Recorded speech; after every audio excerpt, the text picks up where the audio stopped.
بیت المقدس مسلمانوں کا قبلہ اول ہے، اس میں کوئی شک نہیں کہ بیت المقدس یہودیوں، عیسائیوں اور مسلمانوں تینوں کے ریلیجن کے لیے مقدس مقام کی حیثیت رکھتا ہے۔ حضرت سلیمان علیہ نبینا علیہ السلام نے انسانوں سے نہیں بلکہ جنوں کی ایک جماعت سے اس کام کو کروانا شروع کیا، اس لیے اس عمارت کو ہیکل سلیمانی بھی کہا جاتا ہے۔ آقائے کائنات جناب محمد رسول اللہ صلی اللہ علیہ وسلم کی ہجرت کے 1 سال 5.5 مہینے کے بعد قبلے کی تبدیلی ہوئی اور اللہ پاک نے پیارے آقا علیہ السلام کی خواہش کے مطابق مسلمانوں کا جو کعبہ ہے، قبلہ ہے، وہ کعبہ کو فرما دیا۔ اس مقام پر آج بھی مسجد قبلتین قائم ہے۔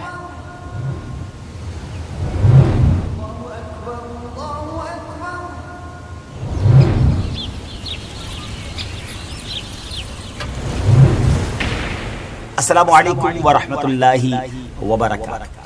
ویورز کیسے ہیں آپ؟ سب ٹھیک ہیں؟ ایک بار پھر قیامت کی نشانیاں ایپیسوڈ لے کر حاضر ہیں، اور آج کی ایپیسوڈ بڑی امیزنگ ہے۔ ایک ایسا تفصیلی واقعہ ہے کہ جب اس کو سنتے ہیں، پڑھتے ہیں تو ایمان تازہ ہو جاتا ہے۔ یاد رہے کہ اللہ پاک کے آخری نبی جناب محمد عربی صلی اللہ علیہ وسلم نے غیب کی خبر دیتے ہوئے اپنی امت سے ارشاد فرمایا کہ قیامت سے پہلے 6 چیزیں گن کر رکھو۔ نمبر 1 میری وفات، نمبر 2 بیت المقدس کی فتح، نمبر 3 پھر طاعون کی وبا جو بکریوں کی گٹلیوں کی طرح تمہارے اندر شروع ہو جائے گی، نمبر 4 اس قدر مال کی کثرت ہو جائے گی کہ کسی آدمی کو 100 دینار دینے پر بھی وہ خوش نہیں ہوگا، نمبر 5 ایک ایسا فتنہ اٹھے گا کہ عرب کا کوئی گھر باقی نہیں رہے گا جس پہ فتنہ داخل نہ ہوا ہو، نمبر 6 تمہارے اور رومیوں کے درمیان ایک سلو ہوگی اور رومی عہد شکنی کریں گے اور وہ 80 جھنڈے لے کر تمہارے اوپر حملہ آور ہوں گے اور ہر جھنڈے کے نیچے 12,000 فوج ہو۔ یہ 6 نشانیاں نبی پاک صلی اللہ علیہ وسلم نے تفصیل کے ساتھ قیامت کی نشانیوں کے بارے میں بیان کی۔ اس حدیث پاک میں جو دوسری نشانی بیان کی گئی یعنی بیت المقدس کی فتح، اس بارے میں آج کی ہماری ایپیسوڈ ہوگی۔ یہ تو آپ نے سنی لیا کہ حدیث پاک میں اسے قیامت کی نشانی کے طور پر فرمایا گیا ہے۔ اس بارے میں مزید بات کرنے سے پہلے آئیے پہلے ذرا بیت المقدس کے بارے میں کچھ سنتے ہیں کہ یہ کس جگہ کو کہا جاتا ہے اور اس کی تاریخ کیا ہے۔ بیت المقدس مسلمانوں کا قبلہ اول ہے۔ یہ فلسطین کے شہر القدس میں واقع ہے۔ بعض نے شہر کو بھی بیت المقدس کہا ہے۔ بیت المقدس کی تاریخ دیکھیں تو اس میں کوئی شک نہیں کہ بیت المقدس یہودیوں، عیسائیوں اور مسلمانوں تینوں کے ادیان یعنی تینوں کے ریلیجن کے لیے مقدس مقام کی حیثیت رکھتا ہے۔ اس کو القدس کا نام کیوں دیا گیا؟ اس کے بارے میں حکیم الامت مفتی احمد یار خان نعیمی رحمۃ اللہ تعالی لکھتے ہیں کہ چونکہ اس زمین میں حضرات انبیاء کے مزارات بہت ہیں اس لیے اسے قدس کہا جاتا ہے۔ زمین کا یہ ٹکڑا انبیاء اور صلحاء یعنی نیک لوگوں کا مرکز رہا ہے۔ حضرت سیدنا سلیمان علیہ نبینا علیہ السلام کا مزار مبارک اور عالم اسلام کی مشہور و معروف مسجد اقصی بھی اسی شہر میں واقع ہے۔ رہی یہ بات کہ اس کا سنگ بنیاد کب رکھا گیا تو اس بارے میں یہ کہا جاتا ہے کہ کعبہ معظمہ کی بنیاد ڈالنے کے 40 سال بعد سیدنا آدم علیہ نبینا علیہ السلام یا ان کی اولاد میں سے کسی نے اس کی بنیاد ڈالی۔ پھر اس کی تعمیر حضرت سیدنا سام بن نوح علیہ نبینا علیہ السلام نے کی۔ پھر ایک عرصے کے بعد حضرت سیدنا داؤد علیہ نبینا علیہ السلام نے بیت المقدس کی بنیاد اسی مقام پر رکھی جہاں حضرت سیدنا موسیٰ علیہ نبینا علیہ السلام کا خیمہ نصب کیا گیا۔ اس عمارت کے پورا ہونے سے قبل حضرت سیدنا داؤد علیہ نبینا علیہ السلام کی دنیا سے وفات کا وقت قریب آ گیا تو اب آپ نے اپنے بیٹے حضرت سیدنا سلیمان علیہ نبینا علیہ السلام کو اس کو مکمل کرنے کی وصیت فرمائی۔ حضرت سلیمان علیہ نبینا علیہ السلام نے کمال کا انتظام کیا۔ آپ نے انسانوں سے نہیں بلکہ جنوں کی ایک جماعت سے اس کام کو کروانا شروع کیا۔ 1 سال کا کام باقی تھا۔ اب ذرا غور کیجئے کہ جنات تعمیر کر رہے تھے مگر آپ کے انتقال کا وقت قریب آ گیا۔ آپ نے غسل فرمایا، نئے کپڑے پہنے، خوشبو لگائی اور اس طرح تشریف لائے کہ عصا پر یعنی اپنے جو لاٹھی تھی اس پر ٹیک لگا کر کھڑے ہو گئے۔ ملک الموت حضرت اسرائیل علیہ السلام نے جن کا کام ہی روح قبض کرنا ہے انہوں نے آپ کی روح اسی حالت میں اسی عالم میں قبض کر لی۔ اب اسی طرح آپ عصا پر ٹیک لگائے کھڑے رہے. جی ہاں, دنیا سے آپ جا چکے تھے, وصال فرما چکے تھے, مگر آپ کا جو مبارک جسم ہے وہ عصا پر ٹیک لگائے کھڑا رہا. یہ اللہ کی شان ہے. حضرت سلیمان علیہ السلام کا یہ معجزہ بھی ہے. یہاں میں ایک اور دلچسپ بات آپ کو بتاتا چلوں کہ جب حضرت سلیمان علیہ السلام حیات تھے تو جنات کو رات کی رخصت بھی مل جاتی تھی, وہ دن میں کام کرتے تھے. حضرت سلیمان علیہ السلام بھی آرام کرنے چلے جاتے تھے, مگر آپ چونکہ اب کھڑے ہی تھے تو اب جنات کو دن رات راؤنڈ دا کلاک کام کرنا پڑ گیا. ہر وقت وہ آپ کھڑے رہے تو آپ کو اجازت مانگتے تھے, لیکن کسی میں ہمت نہیں ہوتی تھی کہ وہ اجازت مانگنے آپ سے مانگے, تو آپ سے اجازت بھی نہیں مانگ سکتے تھے. تو جنہوں نے 4 سال تک یک لخت, جی ہاں آل دا وے, دن رات برابر کام کیا. اچھا, حضرت سلیمان علیہ السلام جو ہے وہ عصا پر کھڑے ہیں, نہ جسم میں کوئی تبدیلی آ رہی ہے. اللہ اکبر, یہ بھی اللہ کے نبی کی شان دیکھیں. اس کی تعمیر کی تکمیل چونکہ حضرت سلیمان علیہ السلام کے زیر نگرانی ہونی تھی, اس لیے اس عمارت کو ہیکل سلیمانی بھی کہا جاتا ہے. بیت المقدس کی روشنی کا انتظام بھی نرالے انداز میں ہی کیا گیا تھا. وہ اس طرح کہ حضرت سلیمان علیہ السلام نے بیت القدس کی مسجد کو سنگ مرمر سے اور ہیروں موتیوں اور یاقوت سے بنوایا, اور بیت المقدس کے گنبد کے سرے پر کبریت احمر, یہ سرخ گندک جی تھی, اس کا اہتمام کیا. اس کی روشنی کئی میلوں تک پہنچتی تھی. اللہ اللہ. اچھا ناظرین, جیسے اس کی تعمیر کا وقت پورا ہونے لگا تو اللہ کی شان دیکھیں کہ آپ کے اس عصا کو, اس لکڑی کو دیمک نے کھایا اور آپ کا جسم زمین پر تشریف لایا. پھر لوگوں کو بھی پتا چلا اور جنات کو بھی پتا چلا کہ حضرت سلیمان علیہ السلام دنیا سے جا چکے ہیں. سبحان اللہ, اتنی شاندار یہ عمارت ہے. بیت المقدس کی خدمت کے لیے کثیر خادمین حاضری دیتے رہتے. ایک وقت ایسا آیا کہ حضرت سیدنا زکریا علیہ نبی علیہ السلام کے مبارک زمانے میں بیت المقدس کے خدام کی تعداد 4000 تھی, اور خدام کے 27 یا 70 سردار تھے جن کے امیر سیدنا زکریا علیہ نبی علیہ السلام تھے. حضرت سیدنا آدم علیہ السلام سے لے کر حضرت سیدنا موسیٰ علیہ نبی علیہ السلام تک کعبہ یعنی بیت اللہ شریف ہی کعبہ رہا. پھر حضرت سیدنا موسیٰ علیہ نبی علیہ السلام سے لے کر حضرت سیدنا عیسیٰ علیہ السلام تک بیت المقدس قبلہ رہا. جب آقائے کائنات جناب محمد رسول اللہ صلی اللہ علیہ وسلم کی آمد ہوئی اور آپ نے اعلان نبوت فرما کر اسلام کی تعلیم اور اشاعت کا سلسلہ شروع کیا, تو مکہ مبارک میں جتنا عرصہ رہے اس وقت تک بھی مسلمان بیت المقدس کی طرف رک کر کے عبادت کرتے تھے. پھر نبی پاک علیہ السلام نے مدینے کی طرف ہجرت فرمائی, اور ہجرت کے بعد مدینہ منورہ میں بھی مسلمان 16 یا 17 مہینے تک بیت المقدس کی طرف رک کر کے نمازیں پڑھتے رہے. ہجرت کے 1 سال 5.5 مہینے کے بعد 15ویں رجب پیر کے دن مسجد بنی سلمہ میں نماز ظہر کے درمیان قبلے کی تبدیلی ہوئی, اور اللہ پاک نے پیارے آقا علیہ السلام کی خواہش کے مطابق مسلمانوں کا جو کعبہ ہے, قبلہ ہے, وہ کعبہ کو فرما دیا, اور اب مسلمان کعبے کی طرف رک کر کے نماز ادا کرنے لگے. اس مقام پر آج بھی مسجد قبلتین قائم ہے. حضرت سلیمان علیہ السلام کے بعد بنی اسرائیل کے زوال کے ساتھ ہی بنی اسرائیل 2 حصوں میں منقسم ہو گئے, تقسیم ہو گئے. ہیکل سلیمانی کی عزت میں بھی کمی آ گئی. ویسے تو ہیکل سلیمانی پر کئی حملے ہوئے, مگر ایران کے بادشاہ بخت نصر نے جو فلسطین پر حملہ کیا تھا اس میں ہیکل سلیمانی کو مکمل طور پر مسمار کر دیا اور بڑے پیمانے پر یہودیوں کا قتل عام کیا. تورات جلا دی گئی, اور اس وقت یہودی غلاموں کو دریائے فرات کے کنارے آباد کیا گیا, اور انہوں نے اس بستی کا نام تل ابیب رکھا. اس کے بعد ایران کے پہلے کسرا خسرو نے یہودیوں کو واپس فلسطین جانے کی اجازت دے دی. تب وہ جنوبی فلسطین میں آ کر آباد ہوئے اور ہیکل سلیمانی کی اثر نو تعمیر کی, مگر یہ تعمیر بھی زیادہ عرصے قائم نہ رہ سکی, اور 70 عیسوی میں روم کے بادشاہ توتس نے ایک مرتبہ پھر ہیکل سلیمانی پر حملہ کیا, اسے مسمار کر دیا, اور یہودیوں کو فلسطین کے جنوبی حصے سے نکال دیا. یوں فلسطین مکمل طور پر یہود سے خالی ہو گیا تھا. حضرت عمر فاروق رضی اللہ تعالیٰ عنہ کے عہد خلافت میں جب فلسطین فتح کیا گیا اس وقت وہاں عربی النسل قبائل آباد تھے. اسلامی لشکر کے سپہ سالار سیدنا ابو عبیدہ بن جراح رضی اللہ تعالیٰ عنہ نے فتح یرموک کے بعد اسلامی لشکر کے ساتھ آپ دمشق آ چکے تھے. آپ نے اپنے اصحاب سے مشورہ کیا کہ قیصاریہ روانہ ہو یا بیت المقدس. حضرت سیدنا معاذ بن جبل رضی اللہ تعالیٰ عنہ کے مشورے پر عمل کرتے ہوئے سیدنا فاروق اعظم رضی اللہ تعالیٰ عنہ کی بارگاہ میں ایک مکتوب روانہ کیا گیا, دونوں شہروں میں سے کس شہر کا انتخاب کیا جائے. سیدنا فاروق اعظم رضی اللہ تعالیٰ عنہ نے جلیل القدر صحابہ کرام علیہ رضوان سے جب مشورہ کیا تو مولا علی شیر خدا کرم اللہ تعالی وجہ الکریم نے فرمایا کہ اے امیر المومنین، آپ اسلامی لشکر کو بیت المقدس کی طرف روانگی کا حکم دیں، وہ پہلے بیت المقدس کو فتح کرے پھر کساریہ کی طرف جائیں، کیونکہ رسول پاک علیہ الصلوۃ والسلام نے پہلے مجھے بیت المقدس کی فتح اور بعد میں کساریہ کی فتح کی خوشخبری دی تھی۔ یہ سن کر سیدنا فاروق اعظم رضی اللہ تعالیٰ نے فرمایا اے ابو الحسن، آپ نے سچ کہا۔ پھر سیدنا ابو عبیدہ بن جراح رضی اللہ تعالیٰ کی طرف پہلے بیت المقدس اور پھر کیساریہ روانگی کا حکم لکھ کر روانہ کر دیا۔ ڈیئر ویورز، ہے نا بڑی عجیب داستان، بڑی ایمان افروز داستان۔ سیدنا ابو عبیدہ بن جراح رضی اللہ تعالیٰ کو جیسے ہی امیر المومنین کا مکتوب ملا، آپ نے روزانہ 5000 مجاہدین لشکر بیت المقدس روانہ شروع کر دی، یعنی 5000 مجاہدین ڈیلی روانہ ہوئے۔ بیت المقدس کا جو قلعہ تھا، جو فورٹ تھا، وہ بڑا مضبوط تھا۔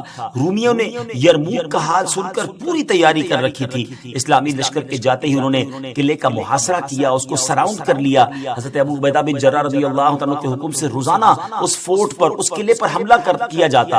11 دن تک حملہ کرتے رہے، مگر کوئی خاص پیش رفت نہ ہوئی، کوئی پروگریس نہ ہو رہی تھی۔ 11ویں دن خود سیدنا ابو عبیدہ بن جراح رضی اللہ عنہ سیدنا خالد بن ولید رضی اللہ عنہ تشریف لائے۔ مجاہدین نے تکبیر و تحلیل کی صدائیں بلند کی، خوب نعرے لگائے، تو رومیوں کو بھی معلوم ہو گیا کہ اسلامی لشکر کا کوئی بڑا سردار آ گیا ہے۔ وہ سب پریشان ہوئے، اپنے سب سے بڑے راہب قمامہ کے پاس گئے اور ساری صورتحال بیان کی۔ جب اسے معلوم ہوا کہ مسلمانوں کا سردار آ گیا ہے، وہ بہت پریشان ہوا اور کہنے لگا اب تمہاری ہلاکت نزدیک ہے، کیونکہ میں نے پچھلی کتابوں میں پڑھا ہے کہ ملک شام کو محمد رسول اللہ صلی اللہ تعالی علیہ وسلم کا ایک سرخ رنگ کا صحابی فتح کرے گا۔ اگر یہ وہی سردار ہے تو صلح کے علاوہ اب تمہارے پاس کوئی دوسری صورت نہیں ہے۔ پھر وہ اسلامی لشکر کے سپہ سالار کو دیکھنے کے لیے قلعے کے دیوار پر آیا۔ سیدنا ابو عبیدہ بن جراح رضی اللہ تعالیٰ کو بلایا۔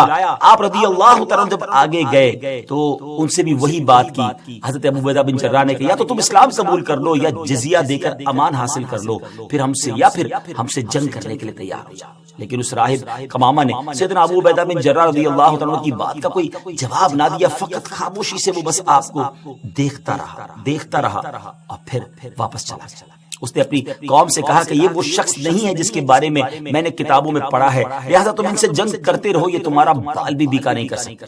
سیدنا ابو عبیدہ بن جراح رضی اللہ تعالیٰ نے بھی وہاں سے واپس آ کر اسلامی لشکر کو جنگ کا حکم دے دیا۔ روزانہ اسلامی لشکر اس فورٹ پر، اس قلعے پر حملہ کرتا، رومی تیروں کی برسات کرتے، دونوں طرف سے جانی نقصان بھی ہوتا، سپاہی زخمی بھی ہوتے۔ لڑائی 4 ماہ تک جاری رہی۔ جی ہاں ویورز، 4 منتھ تک یہ لڑائی جاری رہی۔ اہل شہر تنگ آ گئے، وہ دوبارہ اپنے جو سردار تھا، جو ان کا لیڈر تھا قمامہ، اس کے پاس گئے، ساری صورتحال بیان کی۔ وہ نصرانی راہب جو تھا وہ پھر قلعے کی دیوار پر آیا اور سیدنا ابو عبیدہ بن جراح رضی اللہ تعالیٰ عنہ سے کہنے لگا کہ ہم ہر حال میں تم سے جنگ کریں گے، البتہ ہمارے شہر کو صرف ایک ہی شخص فتح کرے گا جس کے اوصاف ہماری کتابوں میں لکھے ہوئے ہیں، وہ تم نہیں ہو۔ سیدنا ابو عبیدہ بن جراح رضی اللہ تعالیٰ نے فرمایا کہ تمہاری کتابوں میں اس کے کیا اوصاف لکھے ہوئے ہیں؟ اس نے کہا وہ ہم تمہیں نہیں بتائیں گے، البتہ اسے دیکھ کر ہم فوراً پہچان لیں گے کہ یہ وہی شخص ہے۔ اگر تم اس کا نام جاننا چاہتے ہو تو ہم اس کا نام بتا سکتے ہیں۔ اللہ اکبر، ان کی کتابوں میں اس صحابی کا نام بھی موجود تھا۔ آپ رضی اللہ تعالیٰ نے فرمایا کہ ٹھیک ہے، تم اس کا نام ہی بتا دو۔ اس نصرانی راہب نے کہا کہ جو شخص ہمارے اس شہر کو فتح کرے گا وہ محمد رسول اللہ صلی اللہ تعالیٰ علیہ وسلم کا صحابی ہوگا، اور اس کا نام عمر بن خطاب ہے، جو فاروق کے لقب سے مشہور ہوگا، اور وہ نہایت سخت گیر ہوگا، اللہ کے کاموں میں کسی ملامت کرنے والے کی ملامت کی پرواہ نہ کرے گا۔ سیدنا ابو عبیدہ بن جراح رضی اللہ تعالیٰ عنہ نے جیسے ہی یہ سنا تو مسکرا دی اور خوش ہو کر فرمایا فتحنا البلد ورب الکعبہ، یعنی رب کعبہ کی قسم ہم نے شہر کو فتح کر لیا۔ پھر آپ اس راہب کی طرف متوجہ ہوئے اور فرمایا تم جن کا ذکر خیر کر رہے ہو وہ ہمارے خلیفہ ہیں، ہمارے نبی علیہ الصلوۃ والسلام کے جلیل القدر صحابی ہیں۔ راہب نے کہا اگر واقعی ایسی بات ہے تو تم جنگ موقوف کر دو اور انہیں یہاں بلاؤ، اگر ان میں تمام صفات وہی ہوئی جو ہمارے علم میں ہیں تو ہم ان کے لیے شہر کے دروازے بغیر جنگ کے کھول دیں گے اور ان کو جزیہ بھی ادا کریں گے۔ آپ رضی اللہ تعالیٰ عنہ نے یہ بات منظور فرما لی۔ نصرانی راہب سے گفتگو کرنے کے بعد سیدنا ابو عبیدہ رضی اللہ تعالیٰ عنہ نے جب وہ تشریف لائے اور نصرانی راہب سے ہونے والی گفتگو کی تفصیلات لشکر میں سب کو بتائی تو تمام مجاہدین خوش ہو گئے۔ ایک مکتوب جس میں تمام تفصیلات انہوں نے لکھی سیدنا عمر فاروق رضی اللہ عنہ کی بارگاہ میں انہوں نے پیش کر دی اور وہاں وہ خط بھیج دیا گیا۔ اللہ اکبر. جب یہ خط مدینہ منورہ پہنچتا ہے، حضرت سیدنا میسرہ بن مسروق رضی اللہ تعالیٰ عنہ مدینہ منورہ پہنچتے ہیں، بارگاہ فاروقی میں حاضر ہوئے، سلام عرض کیا، فرمایا خوشخبری لائے ہو؟ عرض کیا رب کعبہ کی قسم خوشخبری ہے. پھر وہ مکتوب بارگاہ فاروقی میں پیش کیا گیا. سیدنا فاروق اعظم رضی اللہ تعالیٰ عنہ جب مکتوب پڑھا، صحابہ کرام سے مشورہ کیا اور ملک شام کی طرف سفر کا ارادہ کر لیا، تیاری شروع فرما دی. امیر المومنین سیدنا فاروق اعظم رضی اللہ تعالیٰ عنہ کا بیت المقدس جب جانے کا فیصلہ ہوا، یہ خبر سن کر مدینہ منورہ میں خوشی کی لہر دوڑ گئی.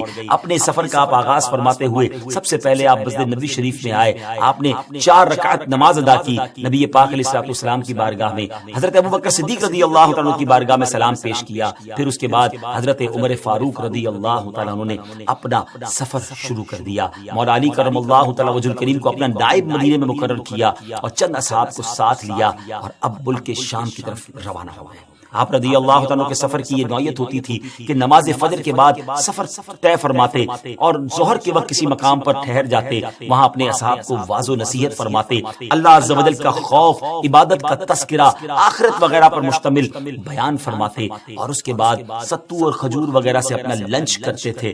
کیسا سادہ کھانا تھا امیر المومنین کا.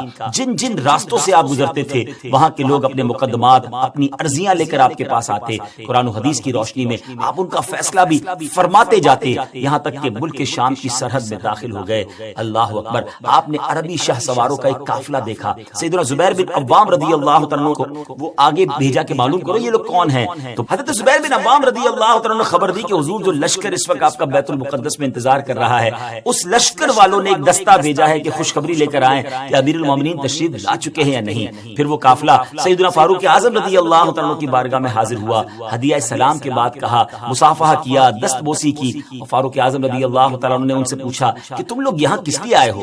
عرض کی حضور اے امیر المومنین، آپ کی تشریف آوری کے انتظار میں پورا اسلامی لشکر اپنی آنکھیں بچھائے، پلکے بچھائے ہوئے ہے اور گردنیں اٹھا اٹھا کر لوگ مدینہ منورہ سے آنے والے راستے پر نظریں جمائے ہوئے ہیں. ہر شخص آپ کے دیدار کے لیے بے چین ہے. لہذا اسلامی لشکر کے سپہ سالار امین الامت حضرت سیدنا ابو عبیدہ بن جراح رضی اللہ تعالی عنہ نے آپ کی بارگاہ میں خبر معلوم کرنے کے لیے بھیجا ہے. حضور اگر آپ اجازت دے دیں تو میں جلدی واپس جا کر لشکر کو آپ کی آمد کی خوشخبری سنا دوں.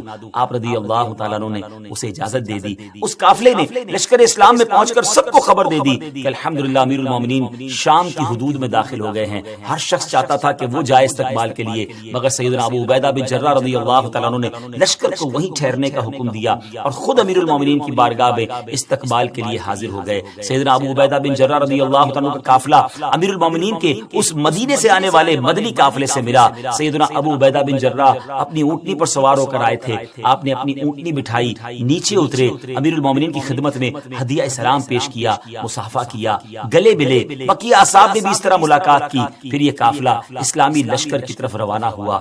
اللہ اکبر. سوچئے کیسا منظر ہوگا جب یہ قافلہ بیت المقدس پہنچا. مجاہدین نے نہایت شاندار استقبال کیا.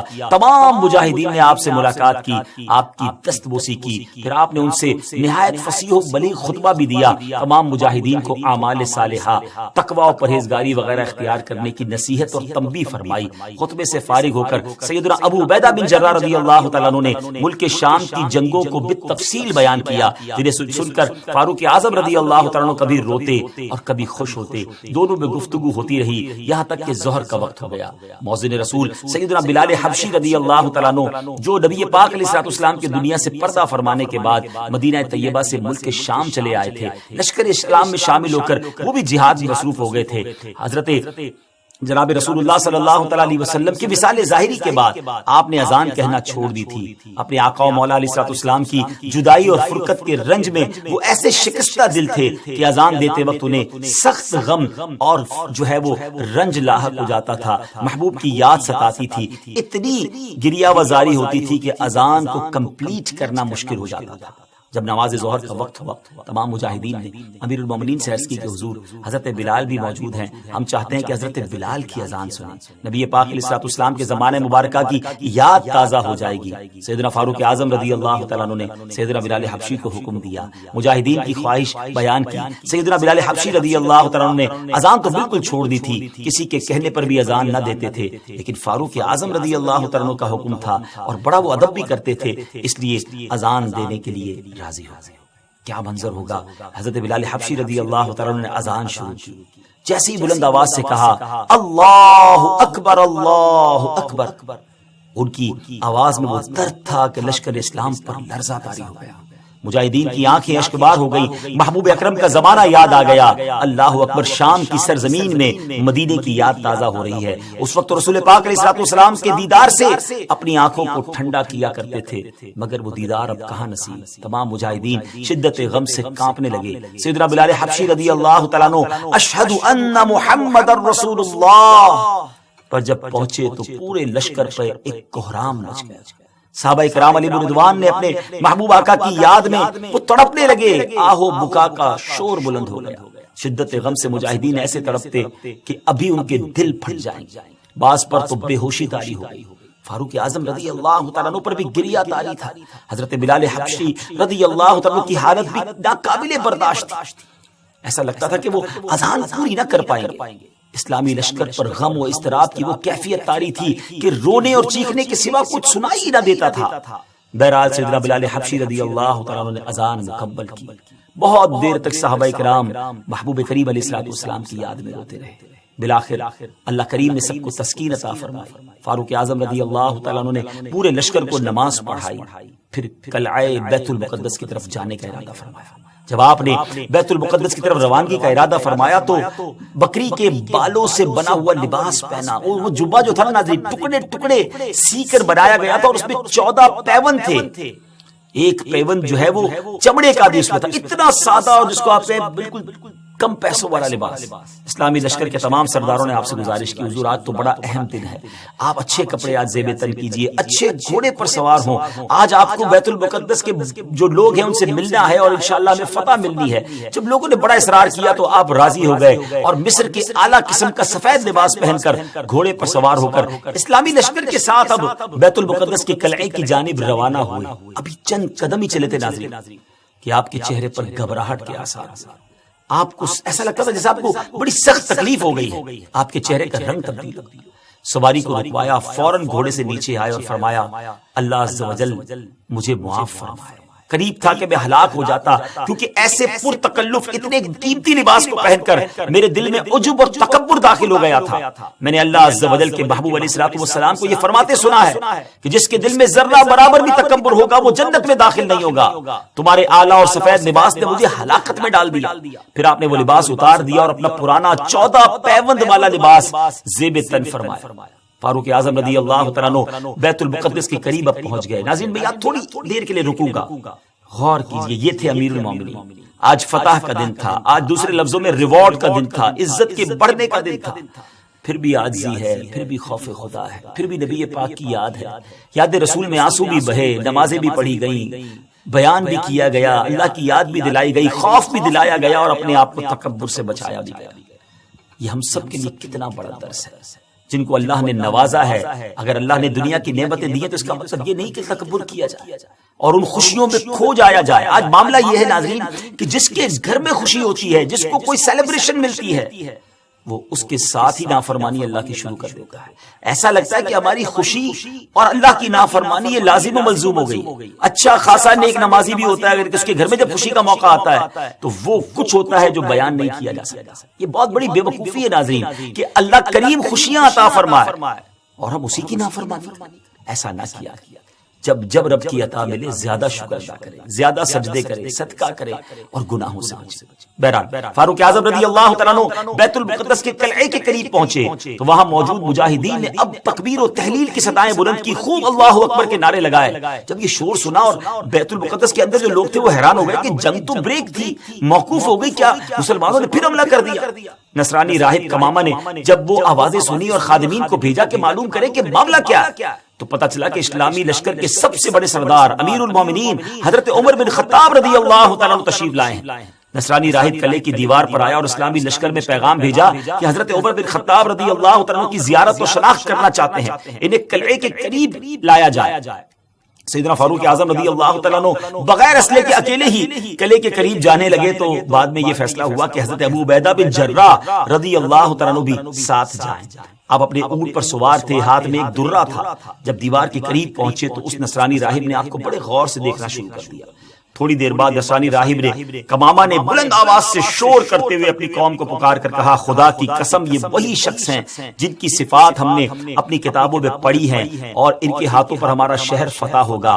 پھر اس کمامہ نے اپنی قوم کو جھڑکتے ہوئے اور ڈانٹتے ہوئے کہا کہ سختی ہو تم پر، یہ کیا تاخیر ہے، قلعے سے جلدی اترو، ان کے پاس جاؤ، ان سے امان اور ذمہ داری حاصل کرو۔ خدا کی قسم محمد بن عبداللہ علیہ السلام کے یہ صحابی ہیں۔ جب رومیوں نے کمامہ کا فرمان سنا تو وہ جلدی جلدی قلعے کی دیوار سے اترے، شہر کے دروازے کھول دیے گئے، دوڑتے ہوئے فاروق اعظم رضی اللہ تعالیٰ کی بارگاہ میں حاضر ہوئے، صلح اور امان کی درخواست کرنے لگے۔ آپ رضی اللہ تعالیٰ نے اللہ پاک کا شکر ادا کرتے ہوئے اپنے اونٹ پر ہی سجدہ شکر ادا کیا اور پورے شہر والوں کو امن و امان اور اس کا جو پروانہ تھا وہ جاری کر دیا، عہد و پیمان ہو گئے۔ دوسرے دن آپ رضی اللہ تعالیٰ نے بعد نماز فجر عظیم و شان فتح و نصرت کے ساتھ بیت المقدس کے قلعے میں داخلہ فرمایا۔ اس کے بعد کئی 100 سال تک بیت المقدس مسلمانوں کے قبضے میں رہا۔ بعد ازاں تقریباً 11ویں صدی عیسوی میں بیت المقدس عیسائیوں کے قبضے میں چلا گیا، جسے سلطان صلاح الدین ایوبی رضی اللہ تعالیٰ عنہ نے 1187 عیسوی میں دوبارہ فتح کیا اور بیت المقدس دوبارہ مسلمانوں کے قبضے میں آ گیا، اور پہلی جنگ عظیم تک ترک عثمانیہ خلافت کے زیر انتظام رہا۔ اللہ پاک ہمیں اپنی نعمتوں کا شکر بجا لانے کی توفیق عطا فرمائے اور ہمیں پھر قبلہ اول نصیب فرمائے۔ بہرحال مناظرین، ہم نے یہ جو آج ایپیسوڈ سنی ہے بیت المقدس کی فتح، اس کا مطلب یہ ہوا کہ یہ نشانی پہلے بھی ہو چکی ہے، اور ہم اللہ سے دعا کرتے ہیں کہ ایک بار پھر ہمیں بیت المقدس مسلمانوں کا قبلہ اول نصیب فرمائے۔ تو یہ آج کی نشانی، قیامت کی نشانی جو تھی وہ ہم نے سنی، اور امید ہے کہ اس سے بہت ساری معلومات بھی ملی، ہمیں لیسن بھی ملے۔ اللہ مجھے اور آپ کو عمل کرنے کی توفیق عطا فرمائے۔ انشاءاللہ اگلے ایپیسوڈ میں ایک اور قیامت کی نشانی لے کر حاضر ہوں گے۔ ہمیں اپنی دعاؤں میں یاد رکھیے گا۔ السلام علیکم ورحمۃ اللہ وبرکاتہ۔